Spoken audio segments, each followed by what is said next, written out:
नमस्ते दोस्तों, आपका स्वागत है इस चैनल में जिसका नाम है संजय स्टडी। तो दोस्तों, आज अपन चर्चा करेंगे अधिगम के बारे में। और कल अपन ने चर्चा करी थी बाल विकास के बारे में। बाल विकास के अपन ने कल 30 क्वेश्चन सोल्व किए थे, जिसकी 2 क्लासें मैंने अपलोड कर दी है पहले। अगर आप बाल विकास के MCQ भी सोल्व करना चाहते हैं तो प्रीवियस वीडियोस चेकआउट कर सकते हैं। तो आज अपन सोल्व करेंगे अधिगम की क्लास। अधिगम आपके एक टॉपिक है साइकोलॉजी में, जिसमें अपन सीखेंगे कि सीखते कैसे हैं। इसके कुछ MCQs के क्वेश्चन है जो मैंने यहाँ पे सोल्व कराए हैं। तो चलिए देखते हैं। पहला क्वेश्चन है, अधिगम के नियम के तहत तत्परता का जो नियम है वो प्रतिपादित किसने किया था। यानी कि जो तत्परता का नियम दिया था वो किसने दिया था। ऑप्शंस देखते हैं, Edward L Thorndike, Watson, Pavlov, वर्दीमर। तो जो तत्परता का नियम है वो थॉर्नडाइक ने दिया था दोस्तों। इन्होंने तत्परता के 3 नियम उन्होंने जो नियम दिए थे वो 3 नियम दिए थे, जो कि मुख्य नियम थे, जिनमें तत्परता का नियम एक आता है। इन्होंने जो 3 नियम दिए थे वो एक तो तत्परता का था, दूसरा प्रभावितता का था, और जो तीसरा नियम था वो था अभ्यास का नियम। इन नियम में थॉर्नडाइक ने बताया था कि अगर किसी को अगर कुछ सीखना है, अगर किसी में अधिगम होना है, तो उसके लिए उसको जब तक वो खुद तत्पर नहीं होगा उसमें अधिगम संभव नहीं है। जैसे कि आपने बहुत सी बार सुना होगा एक उदाहरण कि घोड़े को तालाब तक ले जा सकते हैं, लेकिन पानी पिलाने के लिए बाध्य नहीं कर सकते। जब तक वो खुद उसको पीने के लिए तत्पर नहीं होगा तब तक वो पानी नहीं पिएगा। प्रभावितता का नियम ये कहता है कि जब तक उससे वो प्रभावित ही नहीं होगा तो उसमें अधिगम भी नहीं होगा। अभ्यास का नियम ये कहता है कि जब तक आप किसी चीज़ में अभ्यास नहीं करोगे तब तक आप में अधिगम नहीं होगा। तो ये जो 3 मुख्य नियम थे, थॉर्नडाइक ने ये 3 नियम दिए थे। इसके अलावा थॉर्नडाइक ने गौण नियम भी दिए थे बहुत सारे, जो कि अगले आने वाले क्वेश्चंस में अभी उनके बारे में चर्चा करेंगे। तो क्वेश्चन नंबर 1 में राइट आंसर है थॉर्नडाइक। अगला क्वेश्चन देखते हैं, क्वेश्चन नंबर 2। निम्नलिखित में से कौन सा शिक्षक से संबंधित अधिगम को प्रभावित करने वाला कारक है। यानी कि ये 4 कारक दे रखे हैं। इन चारों कारक में से कौन सा कारक है जो शिक्षक से संबंधित है और अधिगम को प्रभावित करेगा। तो पहला ऑप्शन देखते हैं कि बैठने की उचित व्यवस्था, शिक्षण अधिगम संसाधनों की उपलब्धता, विषय वस्तु या अधिगम अनुभवों की प्रकृति, और विषय वस्तु में प्रवीणता। तो ऑप्शंस देखते हैं। तो बैठने की उचित व्यवस्था, तो देखिए शिक्षक से संबंधित ही हमें कारक बताने हैं। तो बैठने की उचित व्यवस्था जो होगी वो शिक्षक से संबंधित नहीं होगी, ये संबंधित होगी विद्यार्थी से, क्योंकि विद्यार्थी बैठकर सीखेगा, न कि शिक्षक। शिक्षण अधिगम संसाधनों की उपलब्धता, ये भी जो होती है, जैसे कि ब्लैक बोर्ड हो गया, क्लासरूम्स होगी, टेबल्स हो गए, पठन सामग्री होगी, ये जो संसाधन है अगर इनकी उपलब्धता की बात की जाए तो ये चीज़ भी अधिगम को इतना प्रभावित नहीं करेगी, क्योंकि एक शिक्षक जो होता है वो बिना इन सब चीज़ों के भी अधिगम करवा सकता है। तो शिक्षण से संबंधित ये भी नहीं होगा और ये भी नहीं होगा। विषय वस्तु या अधिगम अनुभवों की प्रकृति, अगर किसी अध्यापक को उसके पास विषय वस्तु की अगर कमी है, अधिगम अनुभव की अगर कमी है, तो अगर कमी है उसके बावजूद भी वो अधिगम करवा सकता है। लेकिन अगर विषय वस्तु में उसके पास प्रवीणता नहीं है, वो जानता ही नहीं है कि बच्चों को पढ़ाना क्या है, किससे पढ़ाना है, कब पढ़ाना है, तो कहीं ना कहीं ये चीज़ बच्चों में अधिगम को प्रभावित करेगी। तो जो शिक्षक से संबंधित अधिगम को प्रभावित करने वाला कारक है वो होगा विषय वस्तु में प्रवीणता, यानी कि वो कितना जानता है। अगला क्वेश्चन देखते हैं, स्किनर द्वारा क्रिया प्रसूत अनुबंधन से संबंधित प्रयोग में किस जानवर का प्रयोग किया गया था। चूहा, कुत्ता, बिल्ली, कबूतर। ये जो क्वेश्चन है ये क्वेश्चन प्रीवियस ईयर के एग्जाम्स में आ चुका है। मैंने भी ये क्वेश्चन पिछले कुछ एग्जाम्स में आए थे जहाँ से पुटअप किया था। यहाँ पे मुझे इसका बताने का उद्देश्य केवल ये था कि जो वैज्ञानिक थे, मनोवैज्ञानिक, जिन्होंने बहुत सारे प्रयोग किए थे, उन्होंने बहुत सारे जानवरों को इस्तेमाल किया था। जैसे कि स्किनर ने इसमें प्रयोग किया था चूहे का। कुत्ते का प्रयोग किसने किया था, आपने बहुत सारे सिद्धांत पढ़े होंगे, जिसमें एक सिद्धांत आता है पावलोव का सिद्धांत। पावलोव जिन्होंने कुत्ते पर प्रयोग किए थे, जहाँ पर उन्होंने घंटी बजाई थी, भोजन दिया था, फिर कुत्ते ने लार टपकाया, इस तरह के कुछ आपने सिद्धांत पढ़े हैं जिनकी चर्चा अपन आगे क्वेश्चंस में करेंगे। अब आती है अगला है बिल्ली। बिल्ली पर जो प्रयोग है वो किए थे थॉर्नडाइक ने, जिन्होंने बिल्ली को एक बॉक्स में बंद किया, उसको कुछ पारितोषिक, उसको कुछ इनाम दिया, फिर वो इनाम नहीं, सॉरी, उन्होंने एक उद्दीपक रखा बाहर, जैसे एक बॉक्स है, बॉक्स में बिल्ली को बिठाया और यहाँ पर कुछ ऐसे गेट्स वगैरह बना दिए जो यहाँ पर कई जगह टच करने पर खुलते थे। तो यहाँ पर उन्होंने एक भूखी बिल्ली को बिठाया और यहाँ पर रखी मछली। जब भूखी बिल्ली ने उद्दीपक को देखा कि बाहर मछली रखी हुई है, तो यहाँ पर कीड़े करने लगी, वो जगह जगह हाथ पैर मारने लगी, कभी हाथ पैर मारती कभी तो उसका पैर गलती से एक बार यहाँ पड़ गया, दरवाज़ा खुला, वो बाहर आई, उसने मछली खा ली। अगली बार थॉर्नडाइक ने क्या किया, अगली बार उन्होंने जो बॉक्स में बिल्ली डाली, बॉक्स में बिल्ली को डाला और यहाँ पर मछली रखी। जब बिल्ली ने मछली को देखा तो वापस से उसने प्रतिक्रिया की, लेकिन उसको एक अनुभव हो चुका था, उसने पहले प्रयत्न किए थे कि यहाँ पर अपने एक बार पंजा पड़ गया था इस एरिया में, तो यहाँ पर पंजा मार कर देखते, तो उसने यहाँ पर पंजे मारे और ये गेट खुला और उसने वापस खा लिया। तो ये कुछ ऐसे सिद्धांत है, ये भी कुछ प्रयोग थे जो अपन आगे चर्चा करेंगे। तो बिल्ली पर प्रयोग किए थे थॉर्नडाइक ने, कबूतर पर भी प्रयोग किए थे स्किनर ने जो प्रयोग किए थे वो कबूतर, चूहे और कबूतर दोनों पे किए थे, लेकिन जो मुख्य प्रयोग था वो चूहे पर किया था। कबूतर इसका आंसर नहीं होगा, इसका आंसर होगा चूहों पर। तो तीसरे क्वेश्चन का आंसर है चूहों पर, ऑप्शन ए। अगला क्वेश्चन देखते हैं, क्वेश्चन नंबर 4। निम्नलिखित में से कौन सा एक व्यक्तिगत अंतर नहीं है जो संभवतः अधिगम को प्रभावित कर सकता है? यानी कि अधिगम को प्रभावित करने वाले जो भी कारक होते हैं उनमें एक व्यक्तिगत अंतर कौन सा नहीं है जो अधिगम को प्रभावित करेगा? शरीर का द्रव्यमान, बुद्धिमत्ता, अनुभव, अभिप्रेरणा। तो देखिए, अधिगम को प्रभावित करने वाले जो कारक होते हैं वो कहीं ना कहीं अधिगम को प्रभावित करेंगे, जिनमें अभिप्रेरणा जो होती है ये अधिगम को सबसे ज़्यादा प्रभावित करती है। इसके बारे में स्किनर ने एक परिभाषा भी दी थी कि जो अधिगम होता है जो अभिप्रेरणा होती है वो अधिगम का सर्वश्रेष्ठ राजमार्ग है। यानी कि अगर आपको किसी को अधिगम करवाना है, किसी को कुछ सिखाना है, उसके लिए आपको उसमें मोटिवेशन होना चाहिए। अगर मोटिवेशन की उसमें कमी है तो उसमें कहीं ना कहीं अधिगम में उसको समस्या आएगी। जैसे कि एक एग्जांपल से आप समझ सकते हैं कि फ़िलहाल अभी रीट की कोई वैकेंसी नहीं है, रीट की कोई नई वैकेंसी है, न पात्रता, न प्री और न मेंस का कोई अभी पता है। तो जो बच्चे अभी पढ़ रहे हैं तो भले वो पढ़ रहे हैं, लेकिन उनमें अभी वो बात नहीं है जो जब वैकेंसीज आती है तब। तो जब अभिप्रेरणा कब मिलेगी? जब उनको उद्दीपक दिया जाएगा और वो उद्दीपक होगा वैकेंसी और नोटिफिकेशन प्री की और मेंस की। जब उनको ये मिलेगा तब उनके अंदर अपने आप ही आंतरिक अभिप्रेरणा जागृत हो जाएगी, जिससे उनका वो पढ़ने लग जाएंगे और उनमें अधिगम होने लग जाएगा।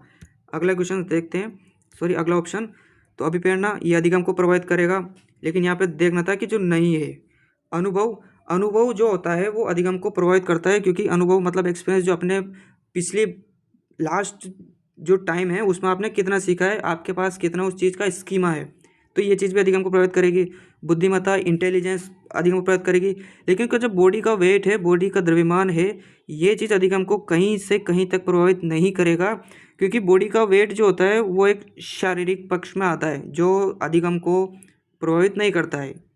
एक पतला इंसान भी सीख सकता है, एक मोटा इंसान भी सीख सकता है, एक लंबा, नाटा, मोटा जो भी है वो सभी इंसान में अधिगम हो सकता है। तो इसका राइट आंसर होगा शरीर का द्रव्यमान, क्योंकि ये जो एक कारक नहीं है जो अधिगम को प्रभावित करेगा। क्वेश्चन नंबर 5 देखते हैं, निम्नलिखित में से गौण नियम है? थॉर्नडाइक ने जो मैंने आपको पहले 3 नियम बताए थे, उन 3 नियमों में से इसमें नियम है कि कौन सा गौण नियम है, कौन से गौण नियम है? तो जो मैंने वो 3 नियम बताए थे वो तो थे मुख्य नियम। अब यहाँ पे पूछ रहा है गौण नियम।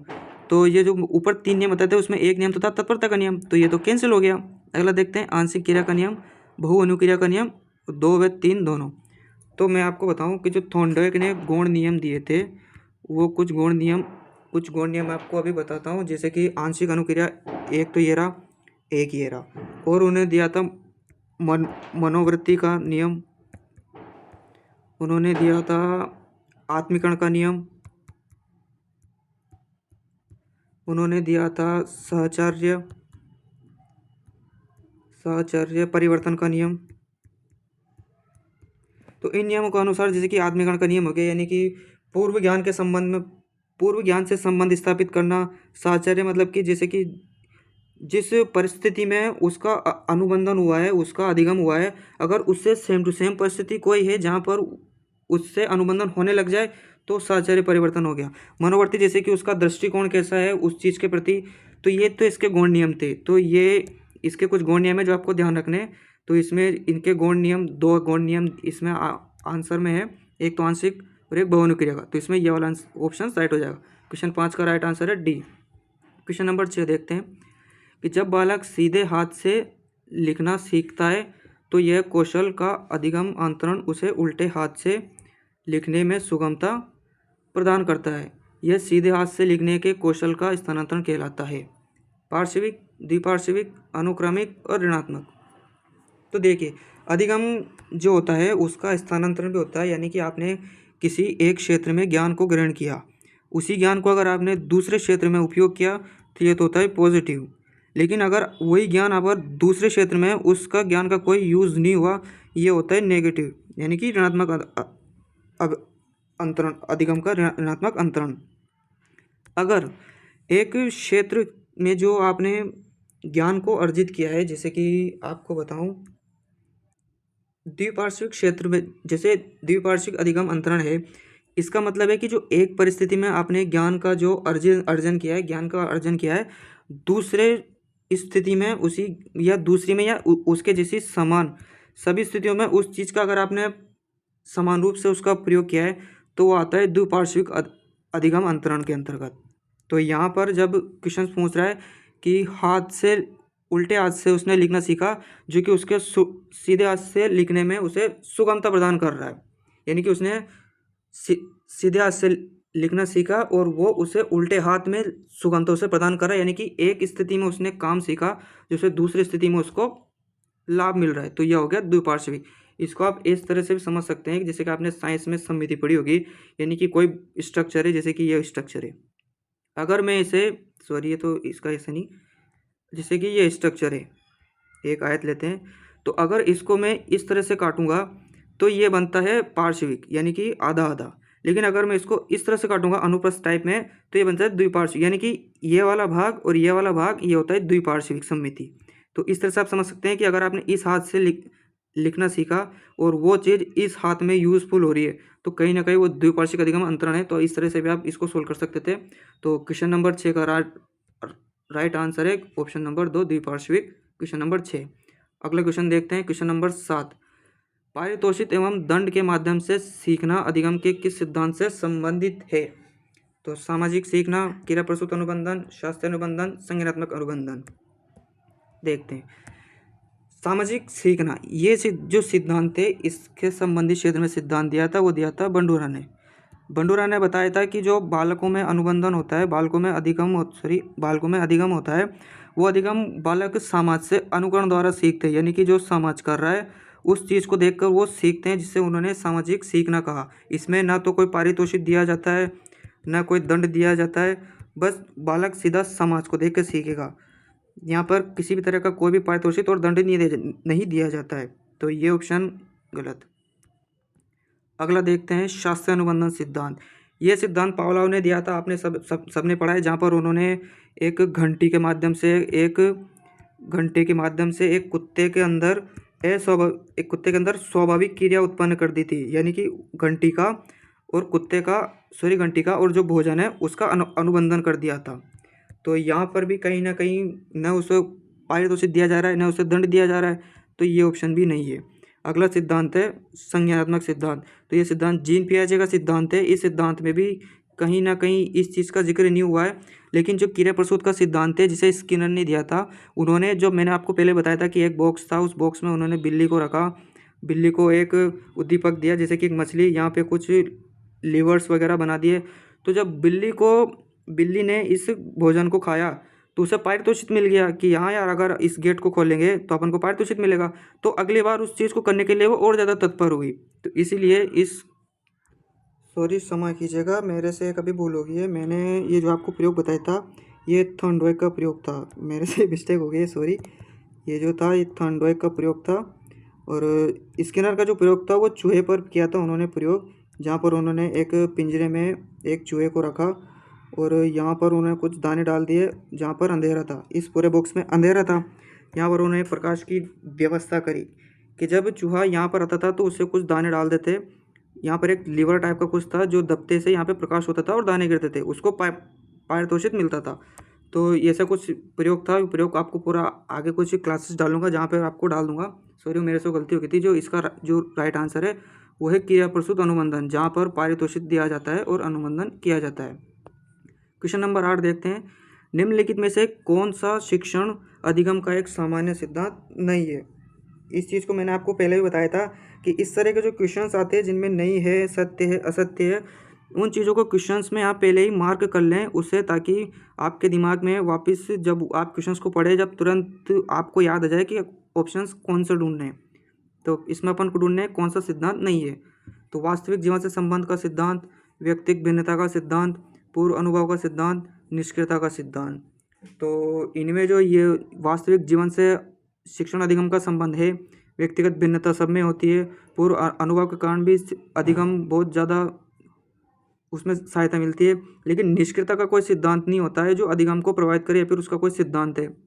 तो इसका राइट आंसर होगा निष्क्रियता का सिद्धांत, क्योंकि निष्क्रिय रहकर अधिगम संभव नहीं है। तो इसका राइट आंसर है डी। क्वेश्चन नंबर 9 देखते हैं, निम्न में से कौन सा कथन असत्य है, इसे मार्क करें और असत्य कथन ढूंढें। अधिगम एक प्रक्रिया है, अधिगम परिपक्वता से संबंधित नहीं है, संवेग हमारी क्रिया को निर्धारित करता है, और चौथा ऑप्शन है कि अधिगम अभ्यास एवं प्रशिक्षण से संबंधित है।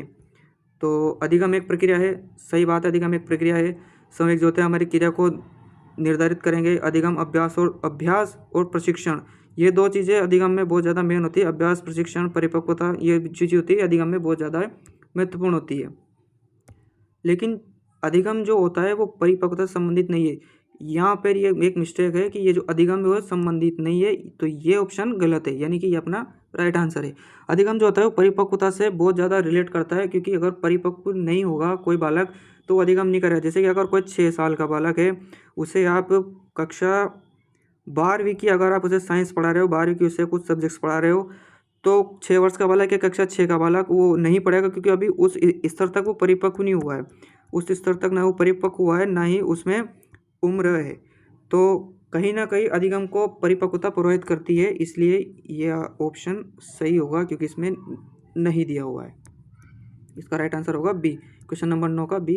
अगला क्वेश्चन देखते हैं, क्वेश्चन नंबर 10, व्यक्तित्व तब तक नहीं सीख सकता जब तक वह तत्पर न हो, यह किसने कहा था। अभी मैंने फर्स्ट क्वेश्चन किया, सेकंड क्वेश्चन में बताया था कि थांडक ने 3 नियम दिए थे, तत्परता का नियम, प्रभाविता का नियम और अभ्यास का नियम। तो तत्परता का जो नियम था वो थांडक ने दिया था। तो और गेसेल ने क्रिया प्रसूत के जो नियम दिए थे, सॉरी स्किनर ने, उन्होंने चूहों पर प्रयोग किए थे।